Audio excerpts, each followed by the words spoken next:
Hey guys, Crystal here from Elite Hair Care USA. So today we are doing a relaxer cut and style on my client here who has decided she wants a change and she wants to be able to wear her own hair. And as you guys can tell, she has a slight amount of traction alopecia in the front. Now to start, we went ahead and did the preliminary cut by literally just cutting off the hair that will be a lot shorter on the sides and the back. And then from there, we went ahead and did her relaxer off camera. And now it's time for the actual haircut. So if you guys can tell, right in the crown area is where she is having the thinning. This is what we consider to be traction alopecia. It is in the hairline area. And what products I would recommend for this would be our Edge Repair and Growth System, which is a 2-part system you use once every 3 days on your entire hairline.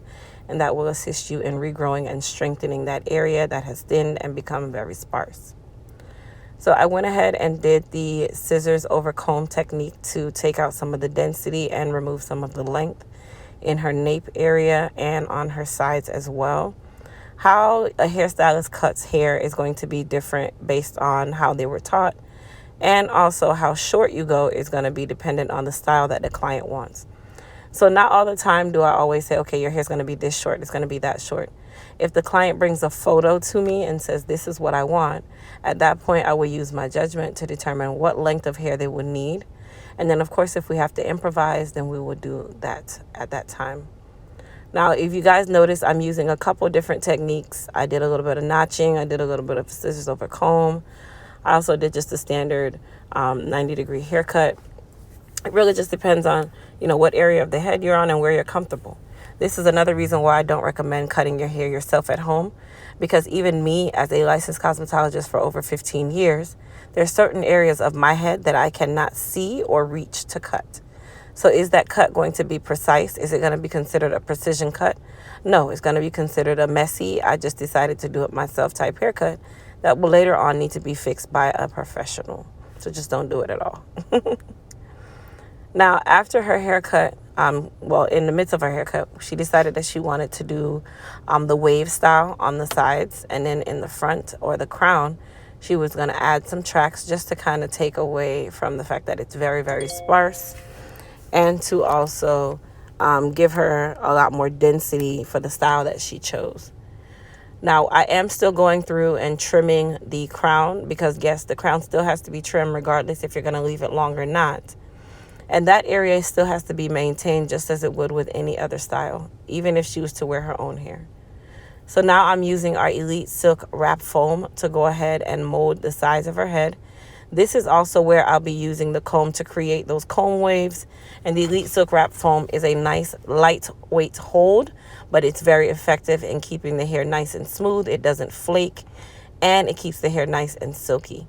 So what I'm using is my comb just to create that wave effect. Now with the waves, as you guys know, it's more like an art. You can make them as big, as little. You can connect them. You don't have to connect them. It's so many different things that you can do with the waves. So there's no right or wrong way to do the waves. It's really just dependent on your creativity level at that time. I don't like to do a lot of wave styles because I've learned over the years that the waves do not last long. And the moment you disturb that wave, whether it be you sleep bad or, you comb your hair too rough or you move one of the waves, it kind of disturbs the entirety of that style. So I am not a huge fan of the waves any longer, but they are very pretty. I just don't like the fact of how to upkeep them. It feels like your head is very fragile. So that's just my take on it. That's just my personal feelings, and I don't do waves on my own hair anymore. I stopped doing that a long time ago. But I do love how they look. I love the outcome. I love how creative. I love the movement. I love all of that. I just don't like the fact that it's not easy to keep up with. And I'm one of those people where I like simplistic, and I like my hairstyles to last at least a week or two if they possibly can. And waves for me last about 2 to 3 days, and that's the max for me. But that's just me. If you like them, cool. So once we finished the waves themselves, that's when we went ahead and just molded down the top of her head, which you'll see in this video as well. Now, when you go under the dryer, when it comes onto wave styles, I always recommend and I always direct my clients on how I need them to sit, because you can easily disturb the wave by just leaning your head on the dryer.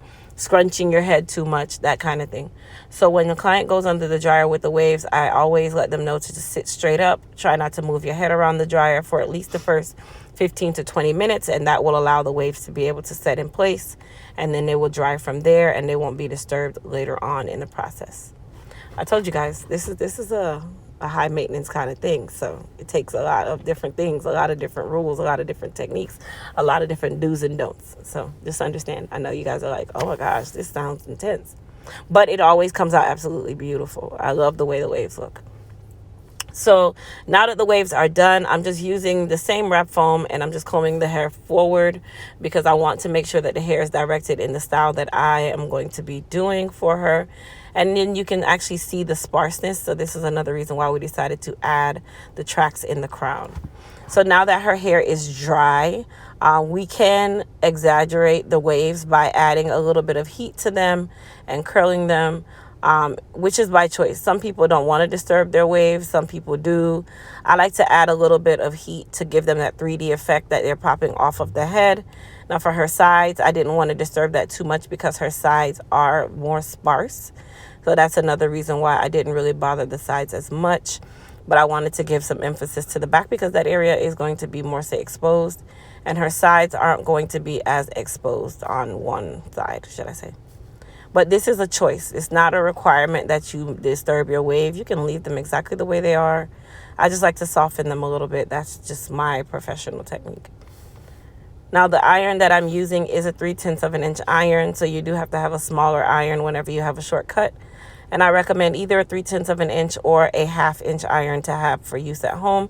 And you want to make sure that they are ceramic. I don't recommend titanium unless you're doing silk outs here or there, or unless you have really coarse hair that requires that more direct heat. Now for the crown area, it is dry, so I'm going to go ahead and start laying the tracks. If you guys notice, I did not start in the area where she has the traction alopecia. I went above that area because you don't want to hinder that area from growing. So adding the glue there isn't necessarily going to help. If I did need to add tracks there, then I would do what we call a liquid cap or some type of protective cap there, so that I'm not disturbing that area and I'm not running the risk of removing or her losing any more strands in that area. So right now what I'm using is adhesive, okay, you guys. And when I put my adhesive on, I know a lot of you are sitting there like, oh my gosh, she has this problem and you're using glue. Listen, you can sew hair there as well and it be too tight and put too much tension on the hair. So it's all in the same. So with the adhesive, I always put it in the part and I do not use a large amount of glue on the track. It's not required. The amount of glue you use is also going to determine your outcome as well. I see a lot of people who get very heavy-handed with the hair glue, not knowing that once that hair glue is touching their hair or that part, it's going to expand. So you want to be as light as possible, but you still want to make sure you have enough adhesive on the hair for it to lay. Now, as I'm going through, you'll see that I am putting more tracks because she did want it very full.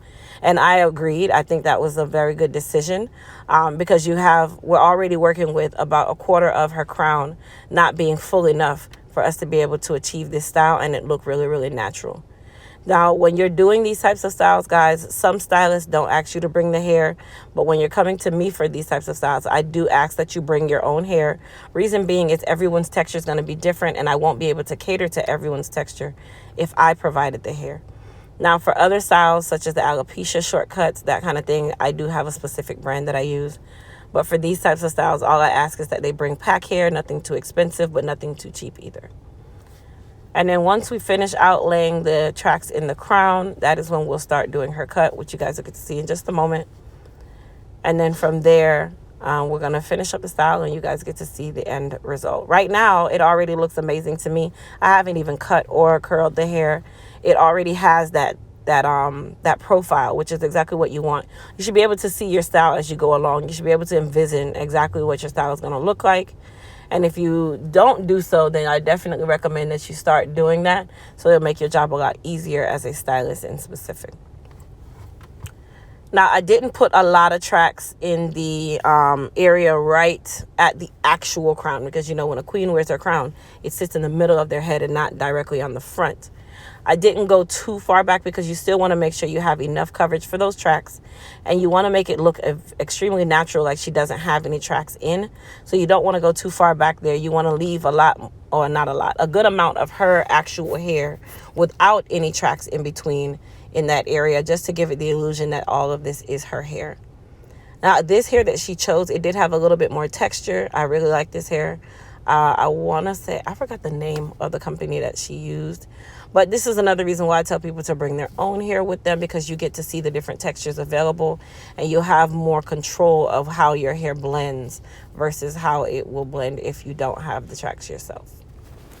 Now, I did use some of our Elite Masket right between her hair and the final track because I wanted to give that fullness look, and I didn't want there to be a separation in between the tracks and her hair. This is just another technique. It's not required, but it does allow you to kind of fill that area in.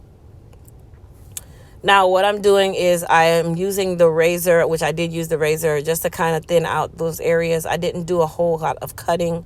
I used more of the razor comb just to kind of thin it out slightly. And now we're going to go through and curl her and get the finished look. So I hope you guys are enjoying this video thus far.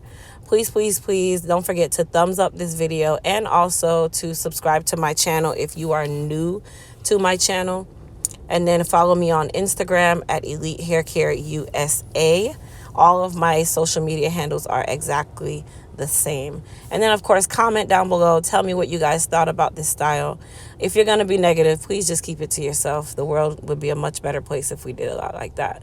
But I know this style came out absolutely amazing. But like I said, you guys, I'm going to let you guys finish watching. And then don't forget to comment. Tell me what you think. And don't forget to subscribe.